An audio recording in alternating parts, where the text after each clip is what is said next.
तो वो लिखते हैं, जब द्रवही दीन दयाल राघव साध संगति पाइए।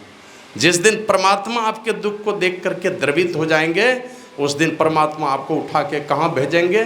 जहाँ से उन्नति के शिखर पर पहुँचने का द्वार खुलता है, वो है संतों का चरण, यहाँ ले जा करके बिठा देगा।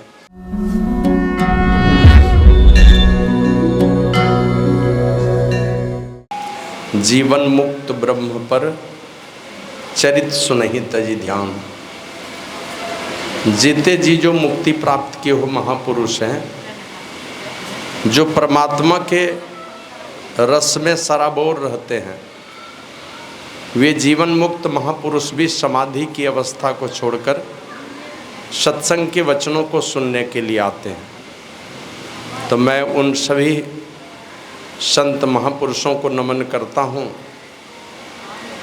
जो समाधि की अवस्था को छोड़कर इस सत्संग में उपस्थित हैं, और अव्यक्त रूप में जो भी देवी देवता इस सत्संग में उपस्थित हैं, उन सबों को भी मैं बहुत बहुत बार नमन करता हूँ। नमन करता हूँ सद्गुरु महर्षि में ही परमहंस जी महाराज के उन सभी मानस पुत्रों को, जिनमें कुछ लोगों का नाम तो मैं जानता हूँ, कुछ महापुरुषों का आप लोग भी जानते होंगे। उनमें से सद्गुरु महर्षि में ही परमहंस जी महाराज के बहुत ही निकट में रहकर सेवा करने वाले परम पूज्यपाद स्वामी श्री श्रीधर बाबा, पूज्यपाद महर्षि संतसेवी परमहंस जी महाराज, महर्षि शाही स्वामी जी महाराज, लक्षण बाबा, धीरो बाबा, दल बहादुर बाबा, राम लगन बाबा, कुलदीप बाबा, मोती बाबा, भुजंगी बाबा, हमारे जिले में हुए स्वामी गंगेश्वरानंद बाबा, इस प्रकार अनेकों दिव्य महापुरुष हुए सद्गुरु महर्षि में ही परमहंस जी महाराज के निकटवर्ती शिष्य हुए, जिन्होंने गुरु महाराज के ज्ञान को दूर दूर तक फैलाने की कृपा की है। और उन सबों के माध्यम से हम लोगों ने गुरु महाराज के ज्ञान को सीखा है। तो उन सभी महापुरुषों को भी मैं बहुत बहुत बार नमन करता हूँ। उपस्थित सत्संग प्रेमी सदात्माओं, भक्तिमती माताओं, धर्मशिला देवी स्वरूपा सती साध्वी बहनों, सभी जवान दोस्तों और छोटे छोटे बच्चों को भी, जो भी इस सत्संग में उपस्थित हैं या दूर से ही सत्संग की बातों को सुन रहे हैं, आप सब लोग बहुत सौभाग्यशाली हैं। इसलिए मैं आप सब लोगों को भी बहुत बहुत बार नमन करता हूँ। और गोस्वामी जी ने लिखा है कि जब दुनिया के लोग आपके ऊपर रिझते हैं तो दुनिया की चीज़ें देते हैं। किन्हीं को कोई आपको देखें और आप पर दया आ जाए, किन्हीं को आपके दुख को देखकर कोई संसार के लोग द्रवित हो जाएं, तो संसार की चीज़ें देते हैं। आप लोग वातावरण को अशांत बना के मत रखिए।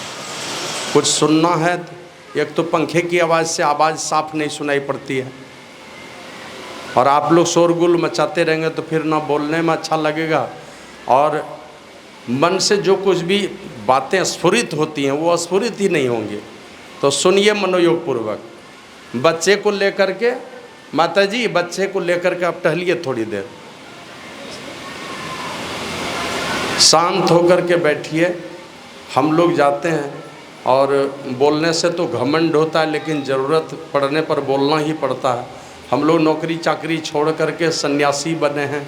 कुछ गुरु महाराज के ज्ञान का प्रचार कहीं न कहीं हो तो, और हम लोग दूर से चल करके आए हैं और इस प्रकार शोरगुल करेंगे तो क्या समझा पाएंगे, क्या सुना पाएंगे। तो सुनिए मनोयोग पूर्वक। कहते हैं दुनिया के लोग जब रीझते हैं तो दुनिया की चीज़ें दे देंगे, कुछ भी दे देंगे। थोड़े दिन पहले हमने सुना, पढ़ा हमने, राजस्थान में एक कोई शादीशुदा बहन जी थी, उनकी दोनों किडनी डैमेज हो गई। मैके में खबर भेजा तो अपने भाई और माता पिता दोनों की किडनी डैमेज थी। पति की भी किडनी डैमेज थी, वो भी शुगर के मरीज थे। अब सब लोगों से निराश होकर के तो उनकी सासू माँ ने कहा कि बेटी तुम क्यों चिंता करती हो, मैं अभी जीवित हूँ ना, मेरे रहते तुमको कुछ नहीं हो सकता। और उनकी सासू माँ ने अपनी एक किडनी दे करके बहू को बचा ली। हम लोग गए थे अपने ही ज़िले में एक जगह सत्संग करने, दो पति पत्नी को लेकर के एक सज्जन आए, कई महात्मा हम लोग थे। बोले बाबा ये इनके पति हैं, इनको दीक्षा दे दीजिए। तो हमने कहा भाई आज तो शनिवार है, कल ले लीजिएगा, चले जाइए कुप्पा घाट या मनियारपुर कहीं जाके ले लीजिएगा। तो मैं तो चला आया वहाँ से। तो आने के पहले हमने पूछा कि ये आपकी पत्नी, आप दीक्षा लिए हैं? तो हाँ। हम कहा आपके पति कैसे पीछे छूट गए?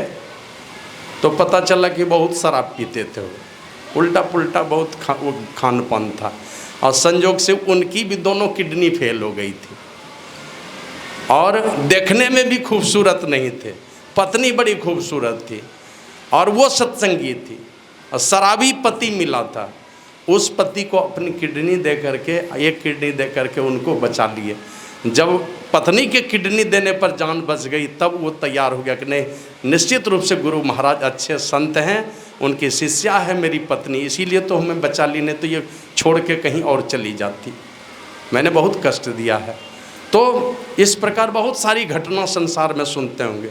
तो संसार के लोग जब द्रवित होते हैं आपके दुख को देख करके, तो संसार की चीज़ें देंगे, और वही चीज़ देंगे जिसका एक न एक दिन नाश हो जाना है।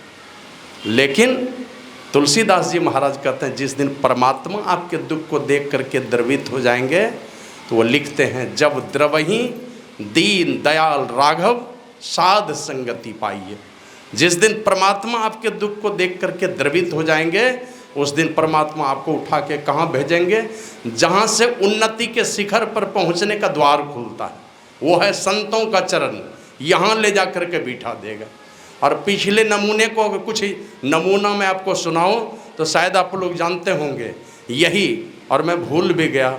मैं पहले तो ये जिस राज्य में आप लोग रहते हैं, ये बहुत ही पवित्र राज्य है।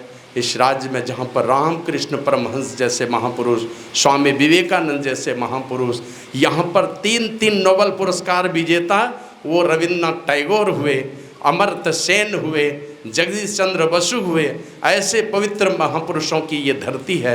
तो इन महापुरुषों को भी मैं बहुत बहुत बार नमन करता हूँ। आप जिस राज्य में रहते हैं, तो मैं वही रामकृष्ण परमहंस के विषय में बता रहा हूँ कि माँ ने दुग्ध पान नहीं कराया। आप लोग जानते हैं काली माँ का दुग्ध पान करके हुए बड़े हुए हैं, और तोतापुरी जी महाराज जैसे महापुरुष की जब कृपा हुई तो दुनिया वो रामकृष्ण परमहंस के नाम से विख्यात हुए हैं। तुलसीदास जी महाराज को अपनी माता ने दुग्ध पान नहीं कराया, दाई माँ ने दुग्ध पान कराया है, पिताजी ने भी परवरिश नहीं की, लेकिन घूमते रहे साधु संतों के पास, दुनिया में महान हो गए, और इतने महान हो गए दुनिया के सारे देशों में लोग उनको जानते हैं और मानते हैं। तो इस प्रकार एक से एक लोग हुए जिनको दुनिया में कोई पूछने वाला नहीं हुआ, और वो पड़ गए, परमात्मा की विशेष कृपा दृष्टि उनके ऊपर पड़ गई तो उठा के भेज दिया संतों के चरण में, दुनिया में पूज्य हो गए।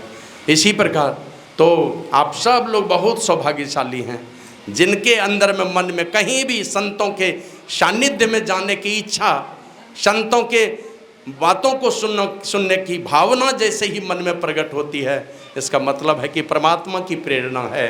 परमात्मा की प्रेरणा से, परमात्मा की कृपा से आप संतों के दरबार में पहुँचे हैं, नहीं तो क्यों आएंगे? उनकी विशेष कृपा होती है जिनके ऊपर, वे ही संतों के पास आते हैं। तो मैं आप सब लोगों को बहुत बहुत बार नमन करता हूँ, और सब लोगों से निवेदन करता हूँ कि आप लोग गुरु महाराज की जय घोष जोरदार शब्दों में करने की कृपा करें। श्री सद्गुरु महाराज की जय। का अंतिम चांस है, अंतिम सारी शक्ति झोंक देता है, किसी भी तरह से हमको सफलता पानी है। हमने देखा इधर थोड़े दिन पहले फेसबुक पर देखा, एक डीएम ने क्या किया, अपना मार्कशीट फेसबुक पर पोस्ट कर दिया। मैट्रिक 3rd डिवीजन का था, मैट्रिक 3rd डिवीजन का वो मार्कशीट उन्होंने फेसबुक पर उन्होंने पोस्ट किया था, पढ़ा, और 3rd डिवीजन मैट्रिक वाला IAS अफसर बन गया। तो उसी प्रकार जब बड़े महापुरुषों की संगति में जब आप जाते हैं, आपके अंदर में एक नई उत्साह आती है, निराशा जो है आशा में बदल जाती है, आपके अंदर का आलस वो जोश में बदल जाता है, और फिर एक नई ताजगी आती है। और सांसारिक ज्ञान के साथ, सांसारिक बल के साथ जब गुरु का बल मिलता है तो फिर आपकी जीवन नैया को कहीं टकराने नहीं देगा, किसी तूफान में डूबने नहीं देगा। आप लोग जानते हैं ना, जब भगवान श्री राम वन को जा रहे थे तो राजा दशरथ ने कहा था कैकेयी को, अरे देखो तुम यही चाहती हो ना कि तुम्हारा बेटा राजा बने, भरत राजा बने, यही चाहती हो ना।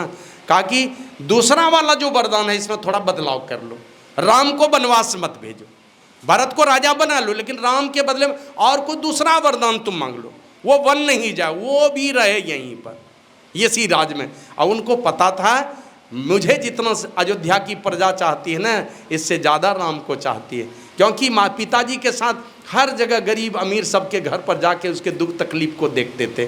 तो वही कहा कि तुम इसको रहने दो, ये भी रहेगा। लेकिन कहा कि क्यों? तो राजा दशरथ ने कहा राम और भरत ये दोनों मेरी आंखें हैं, भरत भी मेरी आंख है, राम भी मेरी आंखें, दोनों मेरी आंखें हैं। माना भरत संत पुरुष का, भरत संत की निशानी है, संत का नमूना है, राम भगवान के निशानी है। का एक आंख है भगवान, दूसरे आंख है संत। का माने जीवन में, किसी के भी जीवन में एक तरफ भगवान की कृपा, परमात्मा की कृपा, दूसरी तरफ संत की दया का भरोसा जिनके जीवन में हो, कभी जीवन नैया कहीं गलत जगह में टकराएगी नहीं, उसको सही दिशा मिलते रहती है उन महापुरुषों की कृपा से। तो वही श्री सद्गुरु महाराज की जय। तो ये संतों का सानिध्य जब मिलता है तो एक नई ताजगी आ जाती है लोगों के अंदर, कुछ करने का एक जज्बा पैदा होता है उनके अंदर में। और यही समझाते हुए भी सुन रहे थे, रामचरितमानस का पाठ हम लोग सुन रहे थे। सुनना है किन की बातों को, यही पूछा था एक बार। आप लोग जानते होंगे, पुराण में इसकी चर्चा है। हमारे देश में एक राजा हुए हैं, उनका नाम था महाराजा बेन। पहले अच्छे नहीं थे, अच्छे विचार के, बाद में धर्मात्मा राजा बने हैं। उन्हीं के घर में एक बेटा पैदा हुआ था, उनका नाम था पृथु। जिस खानदान में श्री राम पैदा हुए उसी खानदान में वो पैदा हुए थे, उसका नाम था पृथु। और उन्हीं के नाम पर इस धरती का नाम पृथ्वी पड़ा है।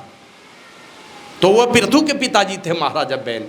उनको भगवान का दर्शन हुआ था जब तपस्या करते करते, चतुर्भुजी रूप में भगवान का दर्शन हुआ।